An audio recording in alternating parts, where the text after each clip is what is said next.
Pela 13ª vez na Copa do Mundo, a seleção que eu vou falar no Como Vem de hoje talvez tenha feito uma das piores campanhas para chegar na Copa. Mas ainda assim, ela conseguiu a classificação.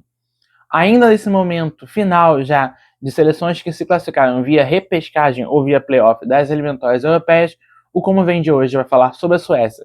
E eu já vou pedir para você deixar o seu like no vídeo, se inscrever no canal ou seguir a gente pelo Spotify e, claro, compartilhar por aí, já que o Como Vem está acabando e os vídeos da Copa vêm cada vez mais frequentes. Bom, meu povo, a Suécia, como eu falei, veio sim da repescagem europeia, mas por um motivo diferente das demais.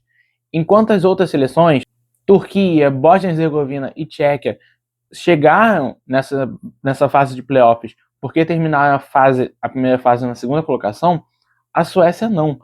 A Suécia ficou em último nas eliminatórias, somando apenas 2 pontos, num grupo que tinha Kosovo, Suíça e Eslovênia, no qual a Suíça se classificou diretamente para a Copa e Kosovo foi outro país que foi para a repescagem. Então, se a Suécia não ficou em segundo no grupo, como que a Suécia foi para essa repescagem? Bom, o motivo é a Liga das Nações. Por quê? Como a Suécia conseguiu a promoção da Liga B para a Liga A, ficando na frente num grupo que tinha Estônia, Eslováquia e Azerbaijão, o país assim pôde disputar a repescagem para a Copa. Nessa repescagem, 2 jogos, em formato de semifinal e final, onde a Suécia enfrentou primeiro a Ucrânia, vencendo por 3-1, e enfrentou depois a Polônia, vencendo por 3-2. Ou seja, 6 gols em 2 jogos, que é um ponto positivo, já que se a gente for comparar o resultado da Suécia com outras seleções, foi a que fez a repescagem mais tranquila, apesar de ter feito a primeira fase mais conturbada e com o pior resultado. Então, sobre o ciclo, acabam sendo esses os resultados da Suécia, já que a seleção não se classificou para a Eurocopa. Já que eu falei do que aconteceu nesse ciclo, eu quero ir agora para uma história mais antiga. Por quê? A Suécia, que está na sua 13ª participação de Copa do Mundo, disputou ou com mais frequência, ou era uma seleção mais garantida, principalmente nos anos passados, nos anos 30, 50 e 70, e eu quero até dar uma ênfase aqui nos anos 50, que é onde a Suécia consegue as suas melhores campanhas. Em 50, o país vai para o quadrangular final, junto com Uruguai, Brasil e Espanha, acaba terminando a Copa na 3ª colocação, e em 58 tem a final a disputar contra o Brasil, a seleção acaba perdendo. E também nos anos 50, a Suécia tem outra campanha muito boa, que é na Olimpíada de Helsinki de 1952, que a seleção acaba conseguindo a medalha de bronze. Então, talvez nesse entorno dos anos 50 foi quando vieram as melhores campanhas da Suécia na história. A seleção tem uma queda nos anos 80 e depois só volta a ter uma seleção melhor no final dos anos 90, até aquela seleção que tinha o Larsson, que é um dos principais jogadores da Suécia até os dias de hoje, né? Até falando de jogador por jogador, Ibrahimovic, que talvez seja o nome sueco mais lembrado nos anos mais recentes, nunca conseguiu classificar a seleção para a Copa do Mundo. Parou nos seus melhores momentos na repescagem, caso de 2014, quando a seleção caiu para Portugal. O Ibra se aposenta na seleção e em 18 a Suécia vai para a Copa, ele diz que não quer ser chamado, em 22 o país acaba ficando de fora e em 26 a seleção retorna. Já que eu falei das campanhas mais antigas, eu também acho legal falar da campanha de 2018, que a Suécia conseguiu até chegar longe na Copa do Mundo. Na primeira fase, o grupo não era fácil, era Alemanha, Coreia do Sul e México, e ainda assim a seleção consegue avançar, só sofrendo uma derrota ou um resultado negativo para a Alemanha. Nas oitavas de final, a seleção vence a Suíça e nas quartas de final, a seleção acaba caindo para a Inglaterra, sofrendo gols de Maguire e Dele Alli. Ou seja, a última participação da Suécia na Copa até é boa. E o objetivo da seleção de 2026 é pelo menos chegar às quartas de final novamente. Contudo, para acontecer isso, a Suécia tem que passar por uma fase de grupos que vai ter Japão, Países Baixos e Tunísia. O grupo de 18 é difícil? Sim. E eu coloco esse aqui até em pé de igualdade. Tá? A Tunísia, por mais que seja uma seleção fraca, eu preciso lembrar aqui, jogou e venceu a França na Copa de 22. O Japão eu coloco como uma das possíveis surpresas da Copa do Mundo e eu coloco como líder desse grupo. E no embate, talvez, entre Suécia e Holanda, por mais que a seleção holandesa hoje não me agrade, eu acho difícil que a Suécia também consiga se colocar nesse lugar de igualdade com Países Baixos. Não só por uma Holanda melhor, mas porque falta, e aí eu vou continuar isso quando eu entrar no time base, falta uma certa identidade, falta uma certa certeza, falta uma forma de jogar para a Suécia de Graham Potter.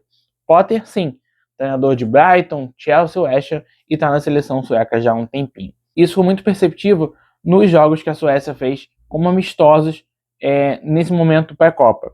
Tanto na derrota por 3-1 contra a Noruega, quanto no empate por 2-2 contra a Grécia. Nesse jogo a Suécia até conseguiu ficar à frente até os acréscimos, estava vencendo por 2-1, mas acabou sofrendo um empate no finalzinho. E eu preciso justificar esses resultados exatamente por essa falta de entendimento e até de entrosamento pelo time. Foi uma coisa que eu vou dizer agora. Eu vou entrar no time base da Suécia e dizer para vocês que talvez seja o time base que tudo pode mudar. Tudo. Formação, jogador, capitania, porque o Potter, apesar de já estar um tempinho no comando, ainda não firmou uma forma de jogar. Então a gente não sabe se a Suécia vem com 4 atrás, com 5 atrás, uma dupla de atacantes, um trio, 2 no meio de campo, 3 no meio de campo. Então eu vou escalar o time base aqui para vocês, numa 5-2-3, mais próxima do que a gente viu nesses amistosos, beleza? Então vamos lá. O goleiro desse time é o Notfeld. Na ala pela direita, Bernardsson. O trio de zaga seria composto por Lagerbielke, Hein e Lindelof. O Lindelof que acabou não estando disponível ou não foi titular em nenhum desses amistosos mais recentes por uma questão de saúde, mas se espera que ele já esteja 100% na fase de grupos da Copa. Do lado esquerdo, já coloco uma dúvida entre o Gudmundsson e o Svensson. Os dois podem fazer outras funções, tá? O Gudmundsson pode jogar também pelo lado direito, o Svensson pode fazer uma linha mais central, mas eu coloco eles como possíveis ala dessa seleção. No meio de campo, os dois jogadores seriam Ajer e Karlsson, mas também tem a possibilidade do Nürnberg roubar essa vaga de titular. Tem até o Elmais, velho conhecido volante, que jogou, se não me engano, a Copa de 2018, mas eu acho que ele se coloca como esse jogador mais experiente no banco mesmo. E no ataque, uma briga entre o Nigan e o Elanga. O Nigan pode auxiliar um pouco mais os próximos dois nomes que eu vou dizer aqui, e o Elanga vai trazer essa velocidade para o time. E aí sim, de fato, os atacantes seriam Isaac e Gyökeres.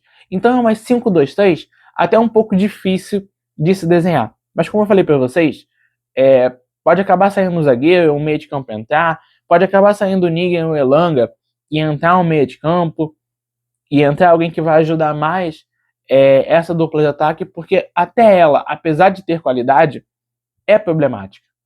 Isaac e Gyökeres ainda não se encaixaram numa dupla ou num trio de ataque. Muito porque, nas últimas 2 temporadas em específico, o Isaac deixou de fazer deixou de ser esse jogador ou mais de lado de campo, como ele é no Borussia, ou como um segundo atacante que ele é no Real Sociedad, para ser mais atacante.